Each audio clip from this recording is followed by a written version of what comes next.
Well, good afternoon, everyone. Chris Thorne, HireMilitary, coming to you again on LinkedIn Live. And this week, it is absolutely for a celebration of the 4th of July coming up, my absolute pleasure to have Lee J. Gray, Brigadier General, United States Army, retired. Absolutely such a privilege to have you with us here today. And I really appreciate you taking the time. I know you've got a lot going on leading into this holiday weekend. But it's really great, and I'm looking forward to this conversation. I've been looking forward to it for a little while now. So, if you don't mind, I'd love to just go ahead and lead right in with just sort of getting to know you a little bit for everyone. And, you had an amazing military career. You started out, with 7th Infantry Division at Fort Ord, which a lot of people might not have assumed, and then had really a strong 30-year career that took you through command assignments at all kinds of levels, staff billets in some really interesting locations. So, I'd just love to hear more about that career and sort of all the different places you went. Well, thanks, Chris. Thanks for having me. And, it really was a fun career. I don't know that it was, amazing, but it was amazing for me, for sure. And I was privileged and honored to have served for all those years. And Fort Ord was pretty cool. I mean, home of the light fighter, right? And, some history there. So that having that as my very first duty station was a great way to launch my career. But I will tell you, a lot of people go like, well, how did you go into the Army? And I go, well, I was a poor kid at college and I had no money for college, but I went anyway. I showed up with $100 in my pocket and just figured out my way through student loans and Pell Grants and work study programs. And then my second year, I received a letter in my school mailbox that said, you should consider applying for an ROTC scholarship. And I was like, money? Okay, let's check this out.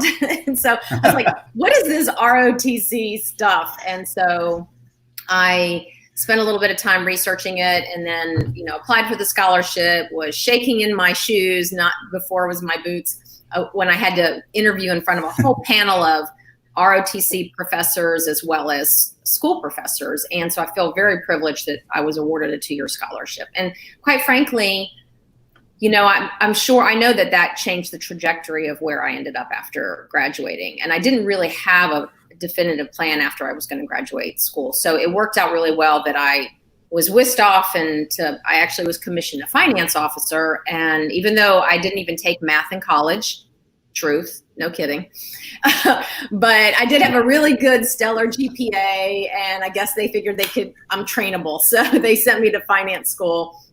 Became a finance officer, fell in love with it, went to Fort Ord as my first duty station with the 7th Finance Battalion. So I am a true blue original finance officer. We have financial management now, which was a great combination between finance and our comptrollers in the Army. But now it's I'm old school finance. So for Benjamin Harrison and everything, another base that's long closed down, just like Fort Ord closed down. Wow. So I really enjoyed it. I was a finance officer for, I don't know, maybe 6 years. I even deployed to the Sinai for, a lot of people don't realize that we had and we still do have a peacekeeping mission in the Sinai. It's very dangerous now. I actually visited the soldiers out there a couple of years ago before I retired. And it was quite different from 26 years that I had been there previously. So, what an incredible opportunity to see the Middle East before what it is today. And I went right after the first Gulf War and then came back and then did finance. But then I transitioned into public affairs because my original background in college had been communications. And I really felt strongly about, being able to tell the Army story. And I had a wonderful 15 years in public affairs. And then it had battalion command there. And then I switched into information operations, which was a great career field because it's really understanding the enemy and how to influence the enemy. It's a great combination of a lot of skill sets in the military because it really is can be a very effective joint type of environment with all the different skill sets that you can bring to bear to help in different operations. And then when, just like a lot of jobs too, though, you don't, and I know you probably experienced this in the Navy as well as I did in the Army, that there's a lot of jobs you go to that you don't really have the skills, the hard skill set, but they're putting you in those jobs because you have the soft skill sets. So I found myself in a lot of jobs that required the ability to bring together resources and use, which is a lot like information operations, bring together the different resources to communicate. And whether that's when I was doing legislative affairs for the Army Reserve, or when I was at the State Department, working the global, it's now named the Global Engagement Center. It's just a variety of those types of jobs. And I really, I mean, it was a lot of fun. I didn't want to go, but it's, you know, it's just one of those things that we all have our time. We all have to take the uniform off at some point. And so it's not easy, but you know, it was time for me to transition. Absolutely. And you're right. I mean, you know, I always say 4 years or 40, we all have to transition at some point. And it's just really a progress to that next stage in life. But, you know, I'd like to point out while we're here, Lee, because, you know, lots of people who've seen my broadcast give me a little bit of grief. You know, I'm the sailor on here with a lot of Army centric conversations because I talk with a lot of, but I'd like to point out, you've got that Navy and Marine Corps and Air Force family out there too. Yes, I do. So, and we only fight that first Saturday or second Saturday in December. And I'm not a West Pointer, but my husband's a Naval Academy grad. So it's like game on. And when, you know, the first 14 years or whatever, or 14 years of loss, that was killing me because, you know, you cut me and I bleed green. I love it. I absolutely love it. Well, you know, so, I mean, smart on them to get you into the ROTC program and really look at what the Army gained for having that reach out, and God bless them. But, you know, I debated whether I should mention this to folks, but we've already said you had a 30-year career. So, you know, back in 1988 when you joined, which by the way was the same year I joined, you know, when you joined, let's face it, women in leadership positions in the Army were not a significant factor. As a matter of fact, I took a look. In 1988, when you joined, less than 2% of all service 06s, you know, colonels and Navy captains, less than 2% were women, and female flag officers were single-digit count across all services. So you didn't exactly come in this projected trajectory to take yourself through the ranks to achieve flag officer rank out there. So, you know, love to hear maybe a little bit about what it was that really led you to trailblaze and be that pathfinder for those who are now following you. Well, I mean, I think in general, military people underestimate what they've contributed across the board. So my immediate reaction is like, I'm not a trailblazer, but I will accept that compliment because I think that's one of the things I've always tried to teach people is to, you know, take the compliments. But what I do know is I remember being at Fort Ord, and there was one female major in my battalion. I don't know that there were any other female officers in the brigade because we were under the Division Support Command, the DISCOM at the time. And I just don't, you know, I don't recall seeing those, but I started noticing the lack of women when I became a battalion commander. I didn't notice it up to that point. And I think part of it was that experience that, one, you're always trying to fit in. And two, you're just doing the best job that you can do at the time. And three, I think, you know, I'd never had anybody tell me I couldn't do something. Now, that didn't mean that I didn't experience some discrimination or, you know, maybe I didn't know it at the time. I mean, I had some incidences in one of my deployments, two of my deployments with sexual harassment. One was from a peer and one was from a boss. And this was all before we even had the extensive training that we have. But it never stopped me because I had so many other people surrounding me that were championing me and either saw something and just, you know, let me run with it, particularly when I was a major and I transitioned from active duty to the Army Reserve. And I just had the best boss in the world, Colonel Rich Breen. He retired, it's been, I don't know, 7, 8 years ago, maybe 10 now. And I mean, we had already grown, you know, I'd really grown to respect him because of just the way he operated. But we were together during 9/11. I was on my second day of active duty. I just had my daughter. She was 3 months old, and I was at Fort McNair, and I was supposed to be in the Pentagon that day doing some in-processing, but my boss was traveling, and I was like, well, I'm going to wait till Colonel Breen gets back. Then I'll go and do my in-processing over at the building. And so I was at Fort McNair when 9/11 happened. And, you know, I'm sure most people, especially people that are not in uniform right now, when there's a crisis, there's no better time to be serving. It's just, you know where to go, you know what to do. Even in chaos, you still have that incredible sense of purpose. And so that was a turning point for me. And I was already a major, and I had already been working for Colonel Breen for a couple of years as an IMA, an individual mobilization augmentee. And after that, he, you know, I wanted to follow him everywhere because he was such a great boss. But I think that, and that's, you know, and again, he allowed me to spread my wings, have new ideas, create new ways to attack problems. And I never felt, especially with him, I never felt there was any barriers to entry. But like I said, the first time I really noticed the lack of women leaders was when I was a battalion command, because I'd be in the room and I was the only female in the room. And this was in an engineer command.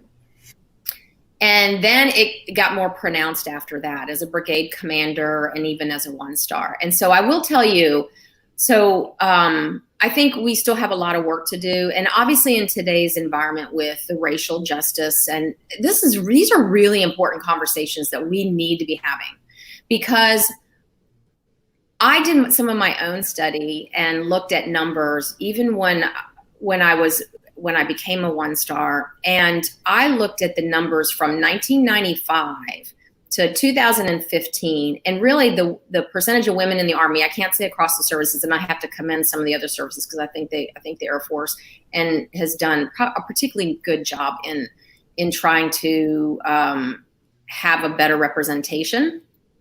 As you can see in their recent appointments, right? Their Chief of Staff of the Air Force and their Command Master Chief. Mm-hmm. So Master Sergeant Chief. I always get a little bit messed up. So yes. And so, you know, I really Chief Master Sergeant of the Air Force. There you go. And I mean, just wonderful. Yeah. And so what I'll tell you is I ran some numbers, and I watched those numbers for a couple of years, and we really didn't move the needle.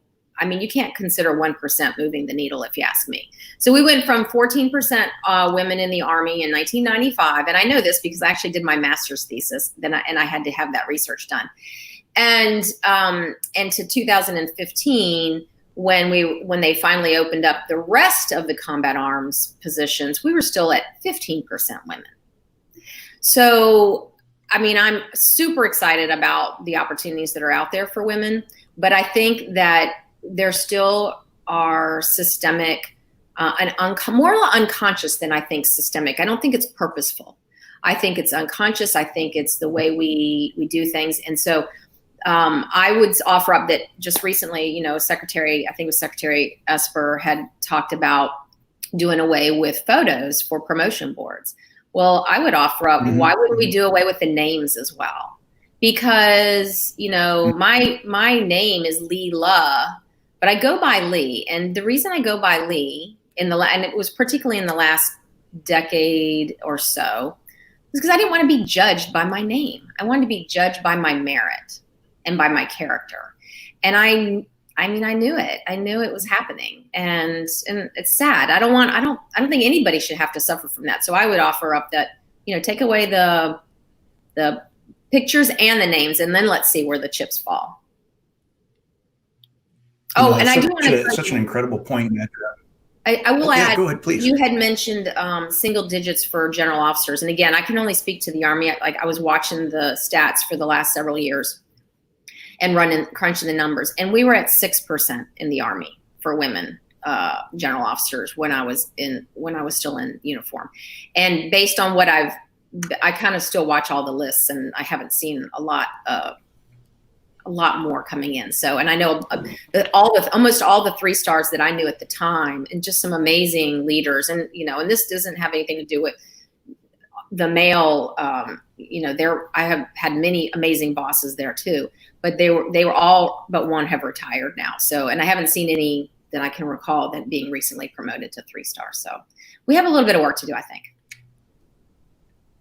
I agree. I think we have a lot of work to do. I think you're humble when you say a little. I think we have a lot of work to do, but I think the fact that there are strong leaders like you, that's why I do call you a trailblazer, because there are strong leaders like you to demonstrate to our young women and our diverse population in all services that they can achieve. If you could come through during those circumstances when combat arms were still closed off to women and the promotion opportunities were restricted, I think that does set a path for others to follow. And so I do believe that. And I want to say Josh Sukup during the conversation had actually asked if you felt you had ever been passed for opportunity because of your gender. And I think maybe some of that conversation that we had hopefully just addressed what Josh was out there, because I think that's very real. And I appreciate it. I'll tell you, it's, this isn't about my background, but I remember in the Navy, the conversation when they first put females onto ships, onto combat in line ships, and just how odd that seemed to everyone. And when they first talked about females in submarines, and how odd, and with my Marine Corps background, when they talked about females in combat units with the Marine Corps, how odd.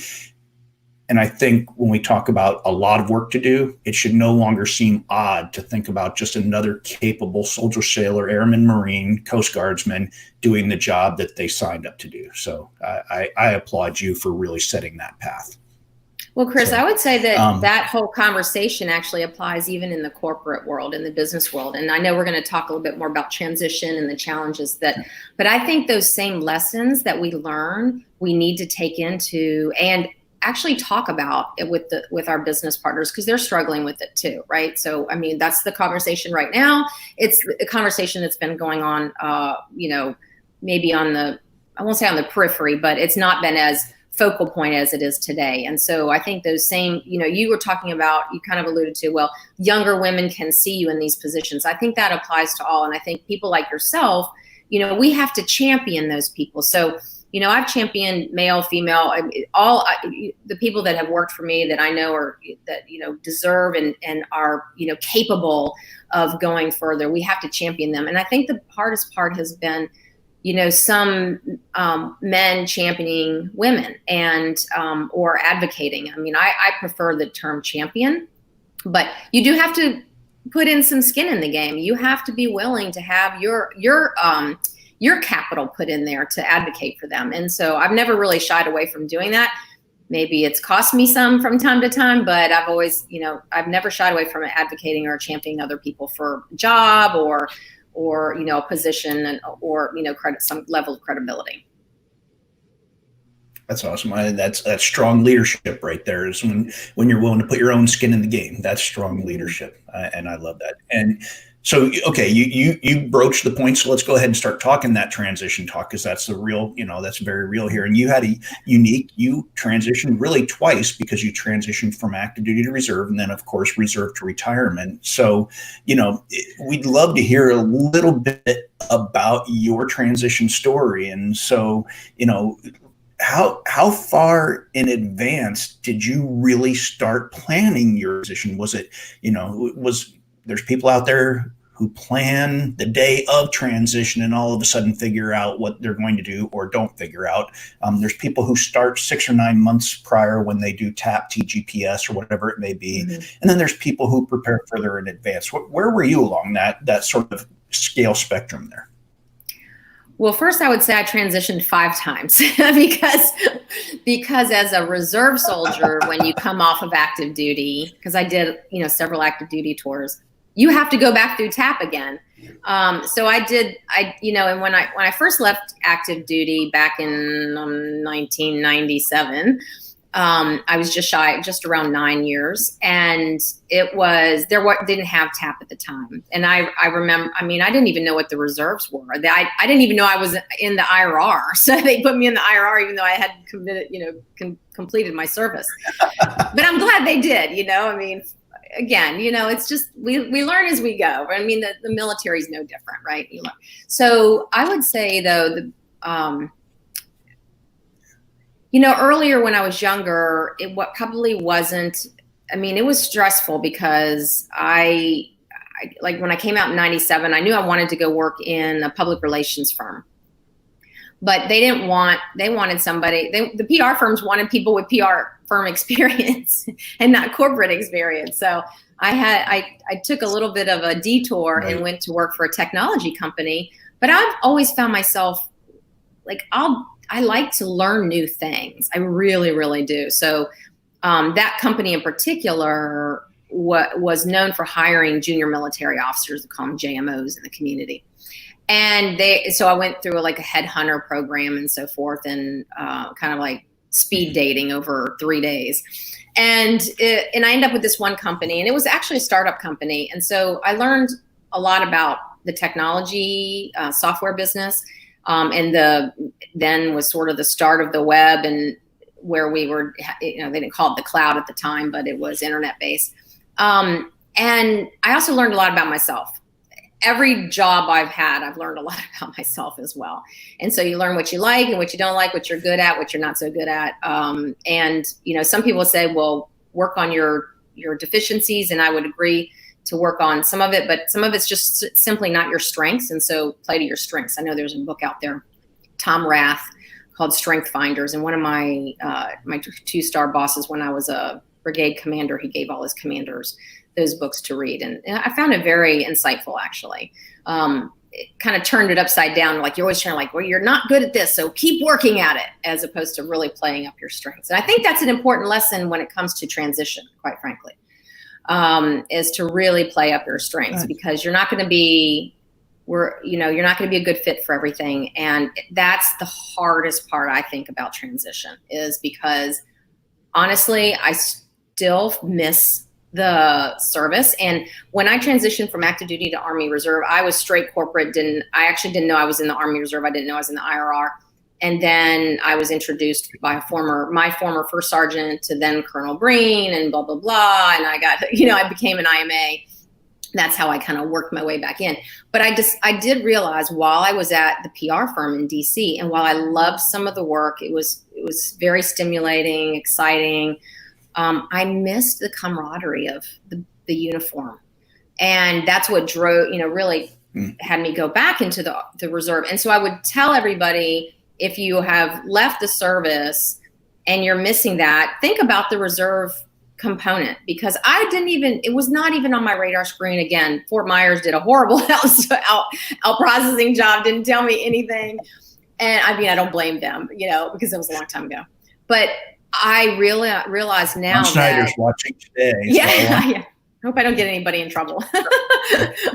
But John, they're doing much better now. Yeah. Oh, I know. And I think the, Guard and Reserve, I just think, like, my brother was in the Marines, and I know, he left because he wanted to be closer to home and he was out towards your neck of the woods in California, and it was just too far from him. I grew up in Virginia, so he wanted to be back home.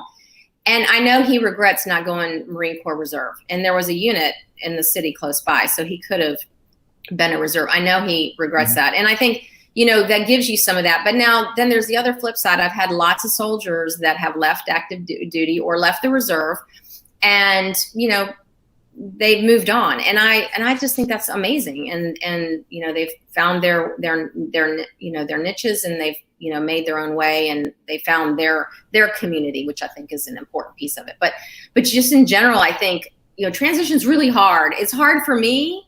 And I have the privilege of having a retirement check. So it's not hard for me because I'm scared of financials, which, financial ruin or anything like that.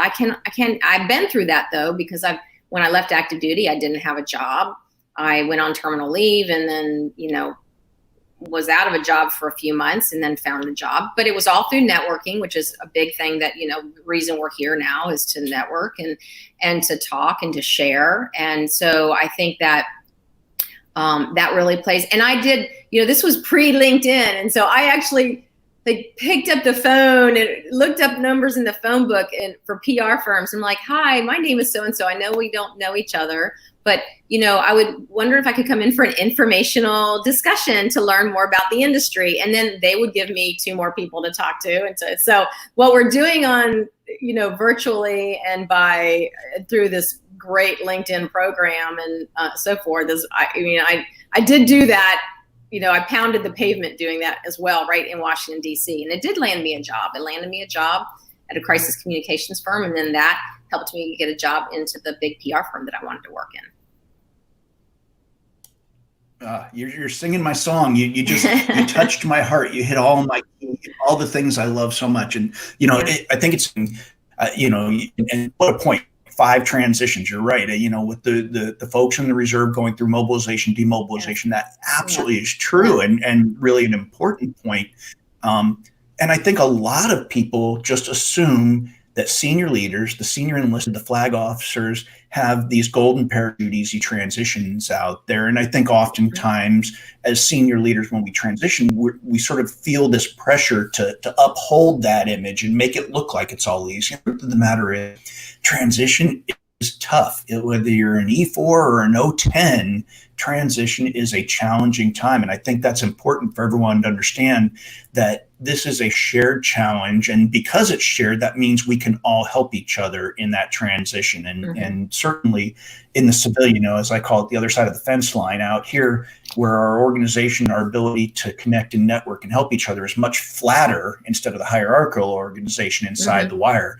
I think that's really important. So, okay, so you touched on something, of course, that you knew I couldn't do without, and that is talk about those networks. Networks absolutely matter. I love hearing you say that you did informational interviews by picking up the phone, connect me to 2 more people, let's talk, all those things we talk about.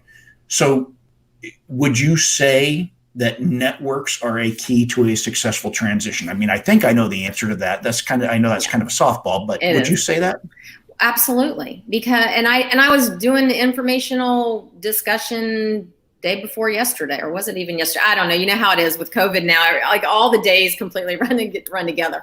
And particularly since I don't have a 9-to-5 job, my schedule is, I don't know, it's even more odd for me because I'm not regimented, but I'm I love a good plan. I love a checklist. I love a schedule. And so it's been an interesting challenge for me, just the transition piece. But I'm doing my own networking like every day. I have a Zoom call tomorrow with a gentleman in New York City that I met through one of my other groups. I went through a specific program to get myself oriented and connected with what I want to do post retirement, which I'm in post retirement, but I'm not doing it quite yet. Well, I am on the nonprofit board, but I specifically targeted that kind of education that had the networks that would help not only help me understand what's important to them, but also make those introductions. So I'm on virtual roundtables right now, probably once a week, and there's anywhere from 20 to 40 people in those groups. And so I don't necessarily have anything to contribute just yet, or if I do, I'll put in a little chat question. But I'll follow up with those individuals on LinkedIn and go, hi, I appreciated your question. And that's exactly how I have this Zoom call tomorrow. The gentleman during one of our virtual roundtables said he was doing battlefield promotions from his chief marketing officer to the CEO of a company. And I was like, he's using military terms. I'm going to reach out to him. And I did. And we traded a couple of emails, and now we have a Zoom call tomorrow afternoon. And he's just going to be part of the network, and I'm going to learn from him, and hopefully he'll, find our relationship of value, and he'll make additional introductions. That's awesome. And so, that leads probably right into that next element of success in transition. And that's those mentors, reaching out, building those mentors, not just military mentors. Military mentors are great, but the mentors in the community to help bring you along, reaching out to those people who can really make a difference. Did you have, you mentioned the colonel who I know if you could work for him right now, I know you would, but did you have other strong mentors through your military transition into civilian life that sort of guided you along? Well, I would say that has been a challenge because I wasn't necessarily going to dive into the defense industry. And if I wanted to go into the defense industry, because I did work for CACI during my reserve time, I wanted to explore, I wanted to do something different. And even though I have a lot of experience and skills that I think I would bring to bear, I I wanted to give myself a chance in other areas. And it's interesting because I remember I had a captain that she was just so bright. And this is when I had my brigade command in New York, just outside of New York City in Queens. And she came to me, she's like, ma'am, I want to, resign my commission. And I was like, oh, what? Resign your commission? Let's talk about this. And so she's like, no, I got deployed, it was in the beginning of the Iraq war. And it created a huge hiccup in her desire to be on Wall Street. And I really respected that. And as much as I tried, I said, like, well, we can put you in the IRR, and, the chances of you, because she was a chemical officer at the time, I was like, chances of you getting pulled, if you transition into this other billet, it's slim to none, blah, blah, blah. She goes, well, I just think it's time for me to totally transition. So I really respected her decision to totally shift gears. And I think that's the right path for many people. I think it just really matters, what's important to you, and you follow that dream. So I also have to remind myself not to be so hard on myself. And I think that's also a trait that we uniformed folks have. We have very high expectations of ourselves. We have high expectations of others, and life just doesn't work the way real regular life doesn't work the way it works in the military. In that sense, meaning, and especially in today's environment with COVID. And I mean, I can't even, again, I'm trying to still in my own transition. But I will tell you, the other thing is I met this retired, I think he's a 3-star. He doesn't even on his bio say he was a general. He just says, after 36 years of government service. But I knew he was because I recognized his name. And I met him at an event in DC and in January. And I said, introduced myself. Hi, sir. Blah, blah. It's like, I'm just, I retired. He goes, let me tell you something. He said, it's going to take you 6 years to really transition. And I was like, I don't know if I have 6 years, but I appreciated his candor, and he's been long since retired. He's probably been retired 15 years or so, but I just remembered his name from many years ago. And super nice guy. And I just thought, I took that to heart, meaning, well, maybe I shouldn't be so hard on myself if, I don't hit this goal, and, and try to broaden my path. What I'm trying to do while I'm in this journey, I call it, is help others along the way. And that gives me the sense of the gratification that I'm missing from being actually in uniform, and where I felt like, day in, day out, I could help soldiers, or whether that was a career opportunity or something that was going on in their life or a project or whatever the case may be. And so I do miss all of those things. And it's, I think, even harder now with COVID, but I'm while you can feel things, I think you can also then go, okay, I'm intellectually recognize you're feeling those things, and then go, okay, maybe I shouldn't, get too wrapped around the axle on this. And I think that's a beauty that we have being out of uniform, because sometimes in uniform, you're moving so fast, you don't have the time to really kind of reconcile, your brain and your heart and your passion, and recognizing some things that are going on around you, because you're so focused on getting it done, right? That mission of getting it done. You might be missing some of the things that are going on around you. And I think in this transition period, it's a time to become more in touch and recognize those things to help you in your journey. I don't know if I answered your question. So. Great. Yeah, no, you know what you did. And, even just when we talk about like mentors, a mentor is somebody who can give you the honest scoop on things that maybe you don't want to hear or hadn't really thought of. And having a mentor tell you that your transition is your process, that's setting realistic expectations in your mind so that you can then move forward from there. And by the way, I think that's a really important point. So many service members think that transition stops when you get that first job out of the military. Whoa, that's it. I transitioned. I'm successful. And so many of them, and of course, we all know how wrong that is, right? so many don't realize really the journey of transition that could last really the rest of your life as you're figuring out VA care systems and all these other things. So I'm really glad that he gave that. And I love that mentors keep it real like that. But you also mentioned your path toward trying to contribute to others. And so that's probably the next great point, which is going from being a Brigadier General in the United States Army to now founding, producing, and hosting a television show totally focused on supporting and advocating for veterans in the community, Veterans Strong. So I want to hear more about how this came to be. Well, what's interesting is it was a Naval Academy. So you're going to love this, Chris. It was I went to a Naval Academy event because my husband's Naval Academy grad. So we went to this local event in the Tampa area. And the wife, who is super involved, Sandy, in the community and is a board member for the local cable channel, had come up to me and said, "Oh, hey, how's it going? I haven't seen you in a while." I'm like, "Yeah, I've been, stationed in South Carolina, but I'm coming home soon." And she goes, "Well, our board has been interested in starting a new show focused on veterans, and it's called the Tampa Bay Arts and Education Network. So it's very much focused on the arts and education, like STEAM and some other things." And I said, "Well, I'd love to do that." So I said, "Let me get through retirement. We gotta have a ceremony and do all these other things, and then let's engage." Well, she literally called me like the day after retirement and said, "Hey, let's have a conversation." So we got together.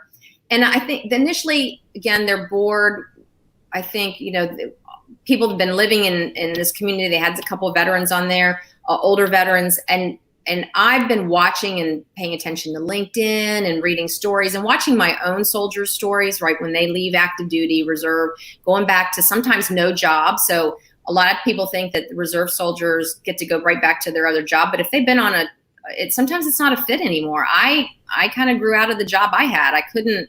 It wasn't going to be a good fit for me when I came off of my active duty tour. So I didn't have a job to come back to. But the way she was thinking about, like, we can talk about all the veteran resources and things like that. And I said, those are all super important. And I definitely want to highlight those in the show. But one of the things, if I'm going to, invest all my time and skin in the game, I think what we should be talking about is highlighting the amazing skills that veterans bring to a business or as an entrepreneur. And that is part of our community. And they loved it. And so we noodled around and we did a couple of interviews. I've done Navy, Army, Coast Guard. And I'm trying to think if I had an Air Force interview yet. I don't know if I've done an Air Force. Maybe I have. So I think I've got it covered everybody. So I don't think I've done. Oh no, I did do a Marine because he started a great tech company and it's going like gangbusters. I mean, I don't know how many millions of dollars he's been invested in so far. And he was a Marine. So I have covered all the services so far. We've only had 3 shows. So if people are interested, and I would love for you to check it out. We had to go on hold. We had done some interviews right before everything went into lockdown, but as you know, Chris, I want to interview you, and I also want to interview American corporate partners. So I think it's perfect that we've all become experts at Zoom and these virtual interview scenarios, because now I can do more and bring that information into our community so we can get the businesses tied in as well. And so it's tbae.net and Veteran Strong. And I got to say, I stole Veteran Strong from Army Strong. So, it's, what do they say about plagiarism? No, what is it? Copying is the highest flattery or whatever, something along those lines.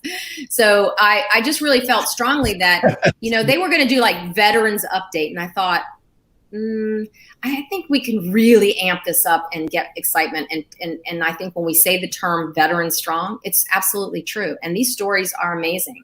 We've got, you're in San Diego, tons of veterans there. I'm in Tampa Bay. I mean, there's more than 50,000 veterans. In fact, Hillsborough County, where I am, has the highest number of veterans in the entire state of Florida. And I think Florida is somewhere in the top, 2, 3, or 4 as far as number of veterans go. So it's such an honor to really shine a spotlight on these business owners or business people, or even, some of them have nonprofits. I did a big thing on Bunker Labs. And as you know, they're all over the country, and they were launching their chapter here.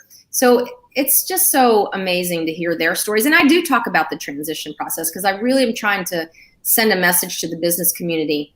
Don't let the language barrier scare you. And we're not going to be perfect at it, and they aren't going to be perfect at it, but they shouldn't let it scare them, because it is a wealth of untapped talent. And as you're probably aware, I wrote an article recently on LinkedIn called Open Your Aperture. And at the end of the article, I talk about veterans and what they can bring to the table. It's just, these are skill sets. And I saw this myself when I transitioned at 9 years, that the corporate world did not have that we have. And I know that happens at, whether it's 4 years or, like you say, 4 to 40, but there's everything in between. And I've been privileged to work with people that have left the military, after 10 years, 12 years, or completed 25 years or 4 years. And so I really hope that the business community gets on board. Absolutely. And, I'm really glad you mentioned that, because Charles Durango, and I hope I got your name correct, Charles, actually just had posted a comment in the stream about he sees that a lot of talk is centered around military retirement, not necessarily those separating after first contract. And I think what you just mentioned, Lee, is actually right on point, is that all these transition resources for success and really setting service members up and veterans in the business community, it's not about for retirees, it's about for veterans. I think oftentimes inside the service, we think professional business transition is what retirees do. And that's 4 years or 40. I'm going to keep saying it over and over again. Once you're a veteran, you're a veteran. That DD 214 is the same size if you got out at 4 years as yours as a flag officer, and mine is a 30-year E9. That DD 214 just has a couple different digits on it, is all it is. So it's all setting people up for success, no matter how many years, no matter the rank. Agreed. Agreed. I absolutely love that. And I know, unfortunately, I know we're kind of running short on time, but I want to make sure, there's another thing that you're doing and investing your time in. And I think it matters, and I know it's important to you. And so you're an executive board member and hopefully I don't mess this one up. It's the International Fraternity Alpha Omicron Pi. Did I get that right? You got it right. Yes. And so, I feel passionate about, helping, giving, serving. And so, I can do that in a business, business environment. I can do it in a nonprofit environment. And this international fraternity,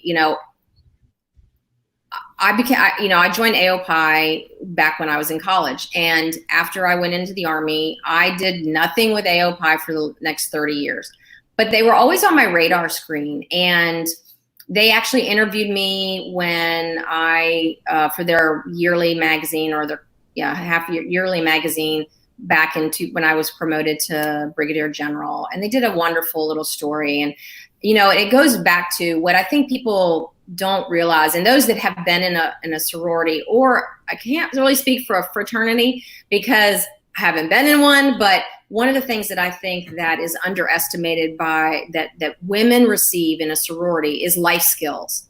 And so, along with my ROTC experience, I had leadership roles in my sorority. And so you are already, gaining leadership experience at a very early age, just like if you were a part of, some type of club or some other where you had to take on roles, you had financial responsibilities and, other types of things that you're trying to achieve while you're there. And so I felt like being part of helping young women increase their life skills so that they can be more successful in life is really important to me. And in fact, we just had our Leadership Institute 2 weekends ago. It was all virtual. It was supposed to be in person in Nashville, because that's where our headquarters is. It isn't always in Nashville, but this year it was going to be in Nashville. And because we were doing virtual, they decided to do, shake things up. And so they had asked people to sign up to do mini TED Talks. And so I had created this formula that I continuously get asked, well, what's your formula, for success, or, what's your advice for success? And right before I left U.S. Army Central at Shaw Air Force Base, I talked with the women there, Sisters in Arms group, and I boiled it down to this. And what I call them are your rager muscles. And this is very applicable to all of us out there that are transitioning as well. It's applicable to everybody, no matter what. But I particularly women, I wanted them to understand that there's 4 things that I figured out you have to do in order to keep moving forward and to grab those brass rings that present themselves. And that is, there's 4 muscles that we need to work: risk, agility, grit, and resilience. Now, we hear a lot about resilience, but we don't hear a lot about risk. Mm-hmm. And we hear some about agility. In the military, thinking agile and, flexible and things like that. But young women in particular, or young people in particular, I think that if they worked those 4 muscles, really learning how to take risks, and, oh, well, you fall down, you pick yourself up. That applies during transition. Oh, well, you didn't get the job. Oh, well, somebody looked at your resume and said this, and by the way, this happened to me. I mean, I sent it out to a lot of very senior people, and I had a lot of different opinions on my resume, and it was like, oh, it was a stab to the heart, but I did it anyway because I took a risk, one, right, because they're seeing this, and now what impression are they going to have of me? But I wanted their feedback. I honestly wanted to be better. And if you honestly want to do something, you've got to take those risks. So, and then you have to be agile enough to know to pursue some things. Maybe that wasn't what you were thinking of, but maybe it's something different. And the other flip side of that is, and this is particularly, I think, applicable during transition, is maybe stop pursuing things that aren't working out. And in the military, sometimes I was like so passionate about something and it wasn't working out. And I'm like, it would just frustrate me. I didn't communicate that to anybody. I keep it all inside like we do, right? So after time, over a period of time, I started realizing this is God's sign, or this is a sign for me to go, okay, it's not working out. I need to let it go. And then, so then there's grit. And I think military, that's probably one of the things that we have in spade. And that's my favorite muscle. I know grit is the reason I was able to get through college and to get into the military with $0 in my pocket when I started out, with zero mentoring, zero, something to aspire to. It was just the sheer, I have Angela Duckworth's book here, right? Grit, and it's the combination of perseverance and passion, right? It's combined. So, and then the last is the resilience, because, oh yeah, we're going to get kicked in the gut. We're going to fall down. Somebody's going to say something mean about us, or we're, not going to get that call back. And it's just the ability to go, okay, that's a sign but that's not about me. I mean, maybe there's some things I can do better, but it doesn't mean you're not the greatest thing that you thought you were to begin with, right? You need to go down a different path. And so when I talk to people about that, I really try to stress, and I did that little mini TED Talk, and there was like 250 women online. And I just really, I got some great feedback, and I just think that that's important. And so I really try to tell people, like, build up your rager muscles, no matter where you are in your continuum, in your journey. You can always, work on your rager muscles.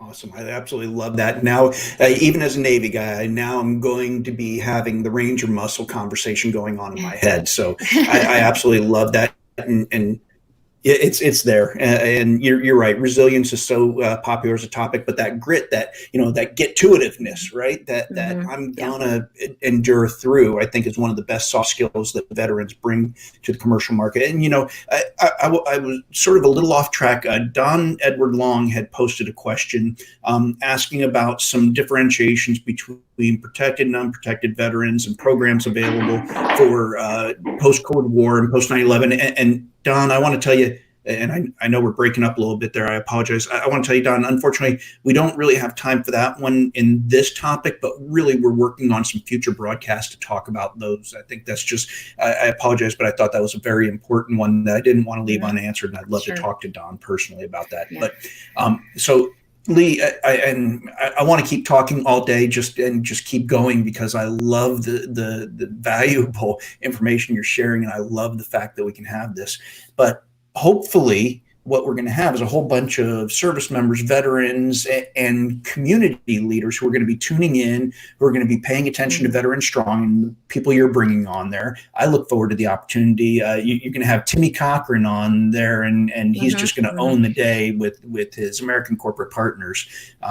Absolutely an amazing program. But I wanted to tell you, before I sort of toss it back to you to close off, I want to tell you how much I appreciate truly the leadership you put in during your time in the military, but the leadership you're showing after, in really, again, I'm going to go back to where I started, trailblazing for those coming behind, so that they can see that they can do it and they've got someone to reach out to. And, once we're done here, I'm going to make sure you're tagged in. I hope you don't mind. I'm going to encourage those who may be listening, if they wanted to reach out directly and connect with you and ask any questions, or maybe even build a mentorship relationship.